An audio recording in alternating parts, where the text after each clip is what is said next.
Actually, it's interesting. Sounds rather sort of bizarre, but I did go to Diana's coffin the day after I'd written it. What if the most heartbreaking image of the 20th century was never supposed to happen? Two young boys walking behind their mother's coffin in front of 2 billion people, and the man who tried to stop it, Diana's own brother. By the time you finish this video, you will understand exactly what Charles Spencer tried to prevent and why he was lied to. But before we go any further, let me ask you something. Should 2 grieving children have been forced to walk behind their mother's coffin for the world to see? Drop your thoughts in the comments, because this question has haunted the royal family for nearly 3 decades. And hit subscribe to Royal Talks TV, because we bring you the stories the palace doesn't want you to hear. For years, the story of Princess Diana's tragic death has been told from one perspective: the royal families, the medias, the publics. But now, Princess Diana's brother, Charles Spencer, is revealing hidden details, moments that were never discussed, truths that challenge everything people thought they knew. Why was the funeral procession so painful for Diana's sons, William and Harry? What happened behind closed doors when the royal family first learned of her death? Join us as we uncover the heartbreaking reality of what Diana's brother has revealed. September 6, 1997. The world stood still. Millions of people lined the streets of London. Over 2.5 billion more watched from their television screens. Across the globe, the funeral of Princess Diana was a moment of collective mourning, a day never to be forgotten in British history. But among all the sorrowful images of that day, one stood out more than any other. 2 young boys, Prince William and Prince Harry, walking behind their mother's coffin. The sight was heartbreaking. William, only 15, Harry, just 12, marched with quiet, somber faces as the crowd wept around them. The weight of grief, duty, and expectation all pressed down on them as they took each step. It was an image that would define their childhood, haunting Harry for decades. And what most people didn't know then was that this was never their choice. The person who fought against it, the HARDST, their uncle, Charles Spencer. What you are about to witness is heartbreaking, so keep watching to discover why.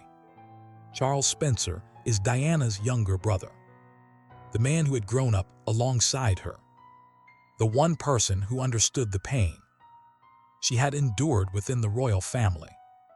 When the burial committee informed him that Diana's sons would walk in the procession, his reaction was instant and firm. Never. According to Spencer, he had been speaking with a Buckingham Palace courtier, discussing the arrangements for the funeral, when the plan was casually mentioned to him. The idea alone stunned him. The thought of 2 young boys, fresh in their grief, being paraded in front of the world, seemed unthinkable to him. He refused outright. She would never have wanted them to do this, Spencer recalled saying. But his protests were met with cold resistance. The response from the palace was direct. It has been decided. But Spencer didn't back down easily. He pushed. He argued. He demanded that the plan be reconsidered. He pointed out that it was cruel, unnecessary, and profoundly unnatural to make children walk behind their mother's coffin, with cameras zooming in on their every expression. But his words fell on deaf ears. And then came the lie. At some point in the discussion, Spencer was told that William and Harry wanted to do it. That changed everything for him. If this were their decision, then he would not interfere. He wouldn't force them into something they didn't want. So reluctantly, he let the matter go.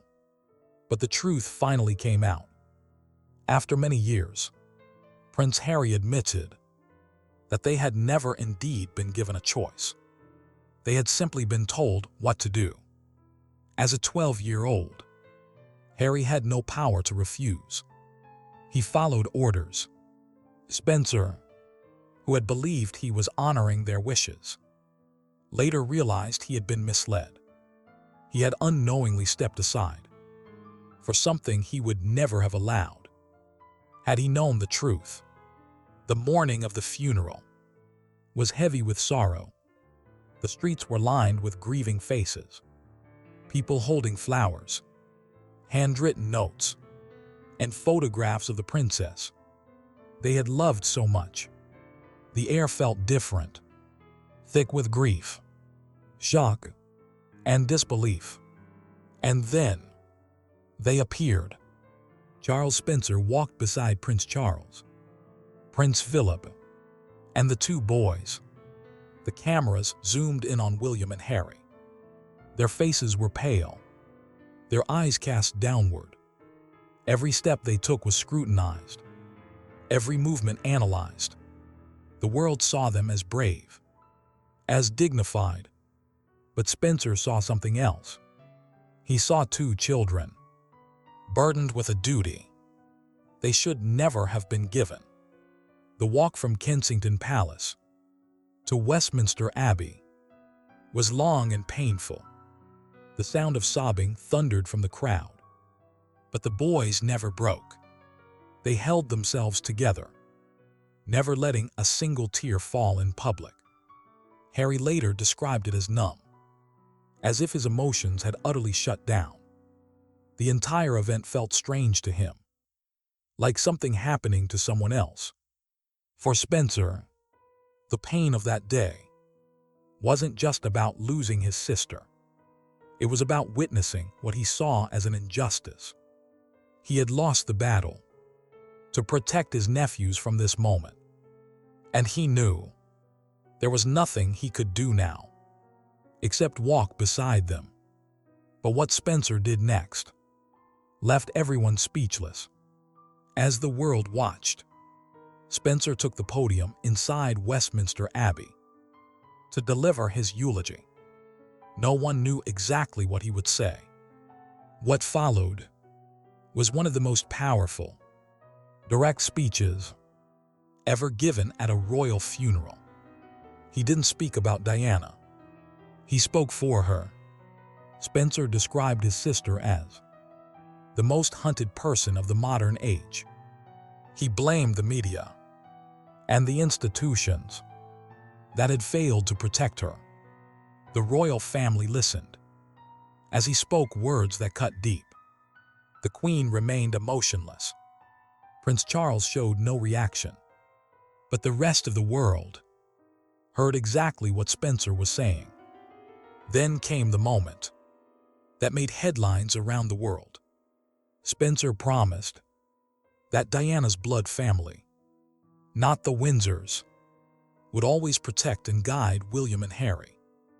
It directly challenged the royal family's authority, a declaration that Diana's sons would not be left entirely in their hands. The response was something rarely seen at a royal event. Applause.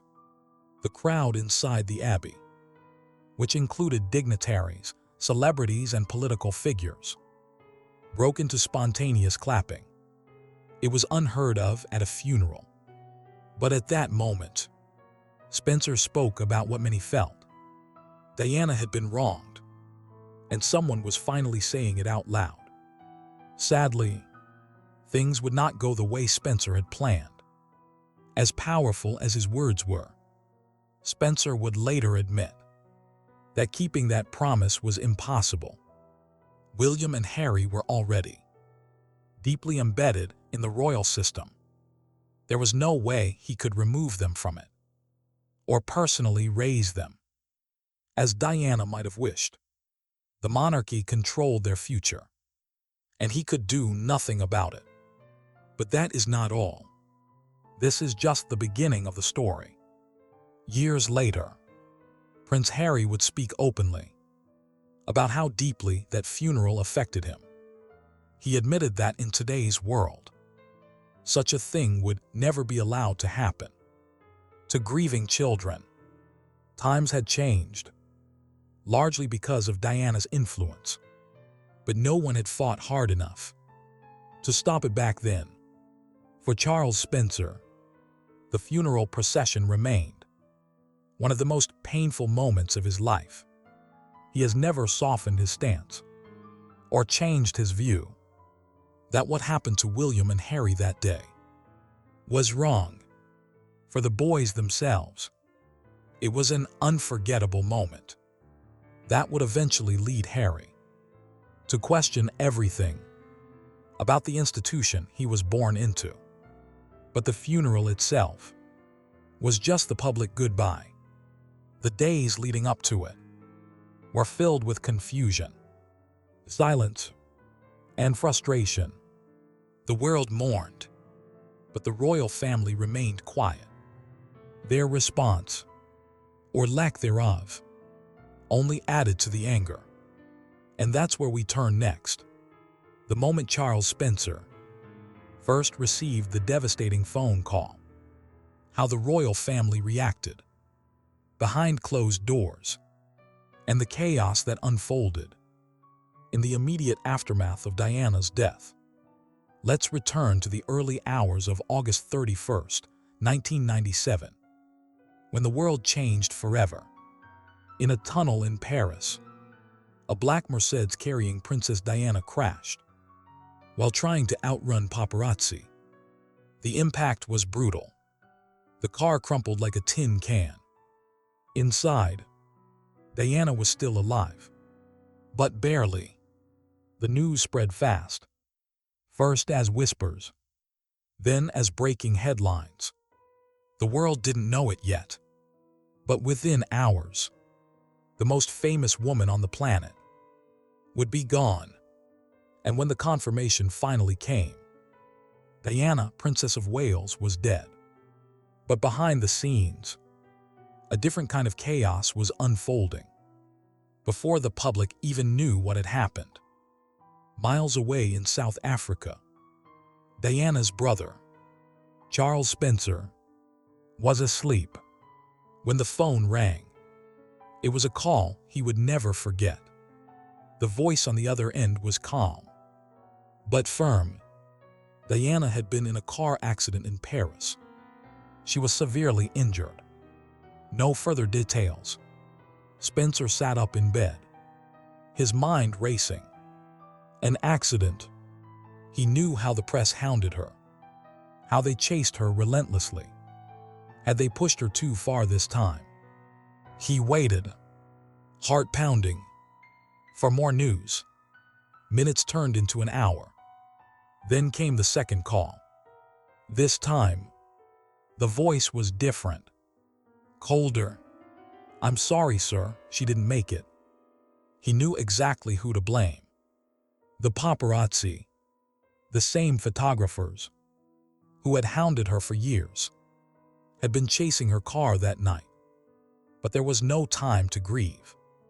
The world was about to discover, and nothing would ever be the same. When news of Diana's death hit the airwaves, the reaction was immediate. Diana, Princess of Wales, has in fact been killed. People poured into the streets in tears. Grown men, women, and children sobbed openly, their faces buried in their hands. Outside Buckingham Palace, outside Kensington Palace, everywhere Diana had ever touched, flowers piled up by the thousands.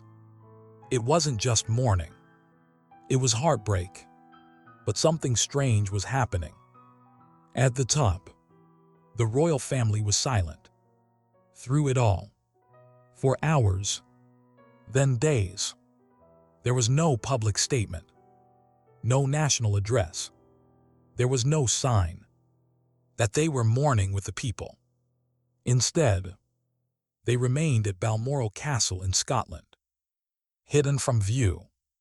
At first, people assumed they were in shock, but as time passed, the silence felt like something else. It was indifference. Why wasn't the Queen saying anything? Why wasn't the flag at Buckingham Palace lowered to half-mast? Why weren't Charles and the boys in London? The anger started to rise.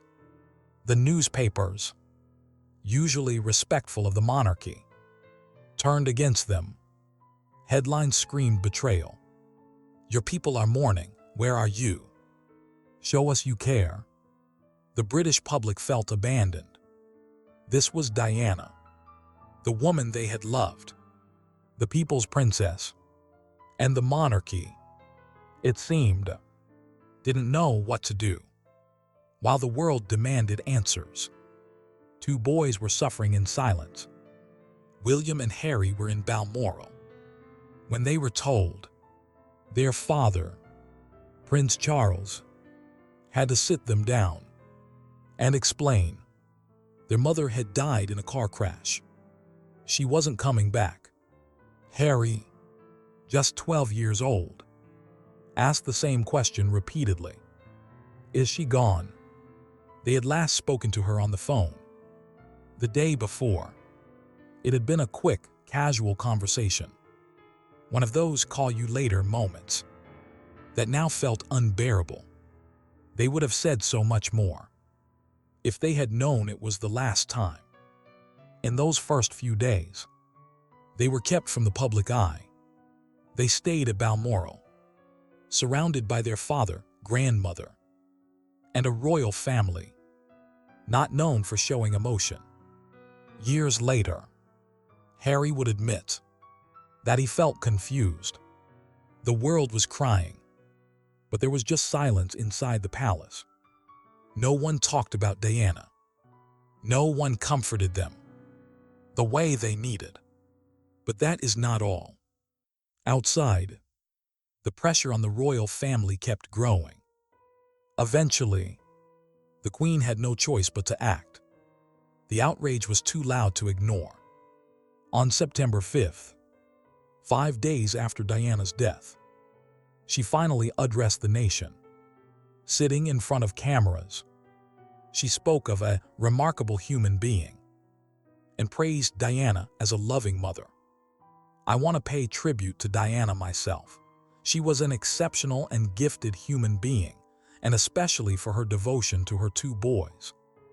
She said she understood the people's grief, that they had lost someone irreplaceable. But was it too late? For many, yes. By then, the damage had been done. The monarchy had looked out of touch, cold, distant, at a time when warmth was needed most. Diana's death revealed a gap between the royal institution and the people it was meant to serve. Even after the Queen's speech, resentment lingered. People had seen the difference between Diana and the royals. For years, she was one of them, open and human. The monarchy, they were something else, untouchable, removed. And now, in the wake of her death, that divide had never been clearer. Diana was gone, but her impact was far from over. The funeral was coming, and with it, one of the most painful, controversial moments in royal history, the decision to make William and Harry walk behind her coffin. It would be a moment that changed them forever. Remember, we mentioned earlier, that was a decision not everyone agreed with, and one man in particular fought to stop it. Charles Spencer. Spencer's fight to keep the boys away from the coffin was far-reaching and didn't stop after the burial. And that's where we go next. The battle between Charles Spencer and the royal family over the fate of two grieving boys. Things are about to get a lot more interesting. Stick with us. Charles Spencer never stayed silent about what he saw as the royal family's failure in Diana's life and death. From the moment she married Prince Charles, she was thrown into a system that didn't protect her, and even after she died, Spencer believed that same system continued to fail her. His anger was more than personal. It was public, and if you think it ended after the burial, you are wrong. Over the years, Spencer spoke out in interviews, refusing to let people forget the suffering his sister endured. Spencer always made one thing clear: Diana was never truly accepted by the royal family. She had gone from being a 19-year-old girl, full of life, to a woman trapped in a cold, rigid system. She was expected to smile, follow the rules, and ignore her pain. And when her marriage to Charles fell apart, she was pushed further away. Spencer repeatedly said that Diana had been cast out, left to deal with a life of constant media harassment, without the protection she should have had. Even after her divorce, she was still the mother of the future king. She was still one of the most famous women in the world. Yet instead of keeping her safe, the royal family distanced themselves. Spencer was furious about this. He made it clear in multiple interviews that they knew the press was hunting her. They knew she had no proper security. And yet, they did nothing. The result: a woman who was constantly running. And on August 31st, 1997, that running finally caught up with her. If there was one moment that defined Spencer's anger, it was his speech at Diana's funeral. Standing in front of a grieving nation, he didn't hold back. He called out the media for chasing his sister to her death. But he also sent a direct message to the royal family. He said Diana needed no royal title to continue to generate her particular brand of magic. It was a bold statement. In other words, Diana's power had never come from the monarchy. It had come from her. She didn't need them. They needed her. But Spencer's final statement was what shocked everyone. He promised that her sons, William and Harry, would be protected from the same fate. He said that Harry and William's blood family would do all they could to continue the imaginative and loving way the royal family was steering these exceptional young men. Many saw this as a direct attack on the royals. Spencer was making it clear: you failed Diana, but we won't let you forget her sons. The reaction was explosive. Inside Westminster Abbey, the Queen sat stone-faced. The royal family didn't applaud. How could they? But outside, the people did. The streets of London erupted in cheers. Spencer had said what millions were thinking. For the first time, the monarchy was being called out. Not in whispers, but in front of the world. Spencer never softened his words. In later interviews, he described the royal family's treatment of Diana as inhumane. He said she had been used when they needed her and discarded when they didn't. He also revealed that she had turned to him in deep distress. She had called him crying, telling him how lonely she was, how trapped she felt, how no one was listening. And yet, nothing changed.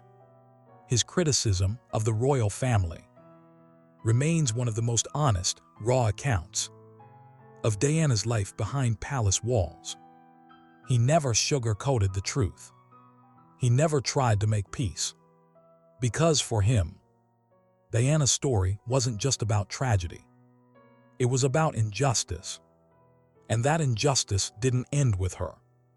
It continued with her sons, William and Harry, especially Harry, who later said he felt the same lack of protection his mother did. You are about to witness how Harry, years later, would take the fight even further, walking away from the royal family completely. Spencer didn't just blame the institution. He blamed specific people. He believed those within the palace wanted Diana to be broken. People didn't like how popular she was, how much attention she took away from the rest of the royal family. In one interview, Spencer said Diana was the most hunted person of the modern age, and she was left to face that alone. Even after Diana died, Spencer believed the royal family failed her again. He was deeply frustrated with how her funeral was handled. He never agreed with making William and Harry, just 15 and 12 years old, walk behind her coffin in front of millions. He thought it was cruel. Spencer fought against it. He argued with palace officials, saying the boys were too young. But in the end, his protests didn't matter. The decision was made. Years later, Harry himself admitted it had traumatized him. William too said it was something no child should have to do. Spencer had been right. But once again, the royal family hadn't listened. Even now, decades later, Spencer's words still echo. Diana's story didn't end with her death. It lived on through her sons, especially Harry. Charles Spencer had spent years speaking out about how the institution failed Diana. But in the end, Harry would take action. He would walk away, refusing to let history repeat itself. From the time he was a child, Harry was compared to his mother. He had her rebellious streak, her warmth, and most of all, a deep discomfort with the royal system. He never forgot how she was treated. He remembered the press hounding her, the way she was left to struggle alone, and most painfully, how she was gone in an instant, chased to her death by the very media. She had spent years trying to escape. That trauma shaped him. In interviews, he later admitted that every time he saw paparazzi cameras flashing, it took him back to that night in 1997. He saw history repeating itself, not just with himself, but with Meghan, his wife. That was the moment he did something that shook the whole royal family. He left. He saw Meghan facing the same treatment Diana had endured.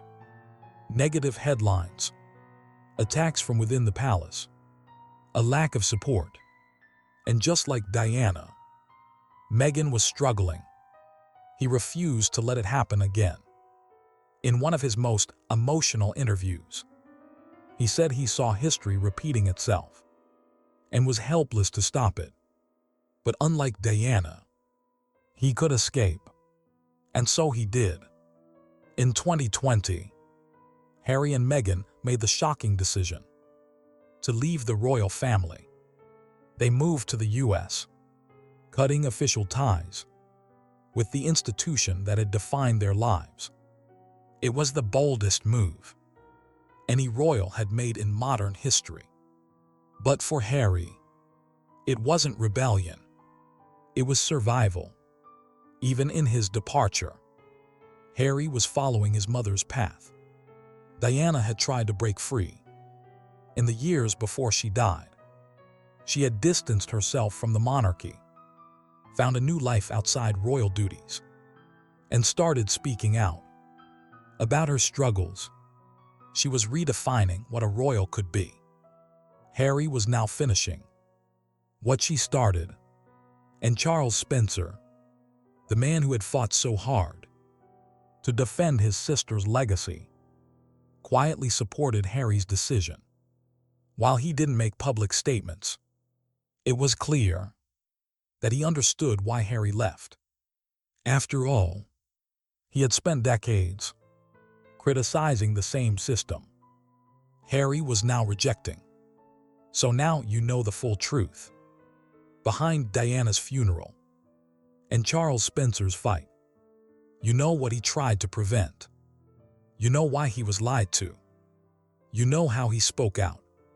But what happens next involves someone we haven't even talked about yet. And that story might be even more surprising. If you've made it this far, hit that subscribe button and turn on the bell for Royal Talks TV. Because stories like this don't stay buried for long. Drop your thoughts in the comments below. Do you think Charles Spencer could have done more? Or was he fighting a losing battle? Subscribe so you don't miss what comes next.